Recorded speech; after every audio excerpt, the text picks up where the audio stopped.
বাংলাদেশের যোগাযোগটা মজবুত করা, শক্ত করা এবং এর ভিত্তিতে বাংলাদেশের অর্থনীতিকে মজবুত করা। কিন্তু আপনারা বড় রকমের সহায়তা করছেন, বিশেষ করে এই বিপদের দিনে আপনারা না দাঁড়াইলে বাংলাদেশ সোজা হয়ে দাঁড়াতে পারত না। আপনারাই তারে শক্ত করে রাখছেন। মনের খুশিতে দেশে প্রবেশ করলেন, এই খুশিটা যেন অনুভব করতে পারেন। তো সেই জন্য আমরা বলছি যে তাদেরকে ভিআইপি গেস্ট হিসেবে তো ট্রিট করবা। এরা সবাই আমাদের ভিআইপি, তারা আসছেন, তাদের সমাদর করা, তাদের জায়গা দেওয়া। আমরা যেহেতু অর্থনীতিকে সচল করেছি, আরো উদ্যোগী করেছি, এগুলো যেন সরাসরি আমরা পাঠাতে পারি। শুধু ঢাকা বিমানবন্দর না, আমরা সিলেট বিমানবন্দরকে একেবারে ডেডিকেটেড করা হবে যে মাল পরিবহনের দায়িত্ব, বড় দায়িত্ব, তারপর প্যাসেঞ্জারের দায়িত্ব। 1 নম্বর দায়িত্ব হলো মাল পরিবহন।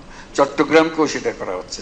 আমরা বলছি যে না, সেটা খুবই গুরুত্বপূর্ণ, কারণ আমাদের পুরো অর্থনীতি চলতেছে, কত মাল আমরা পাঠাতে পারলাম, কত সস্তায় পাঠাতে পারলাম। যে পরিবহনটাকে আরো মজবুত করা, দ্রুত করা, সহজ করা, এটাই আমাদের মূল কাজ। নাগরিক সেবা কেন্দ্র, আপনার কোনো রকমের কোনো জিনিসের জন্য, পাসপোর্টের জন্য কিংবা দলিল দস্তাবেজ, তারপরে ট্যাক্স দেওয়া, লাইসেন্স পাওয়া, যেগুলো সরকার দেয়, পাসপোর্ট রিনিউ করা, অন্যান্য জিনিস রিনিউ করা, এই সব সেবা কেন্দ্রের মাধ্যমে হবে।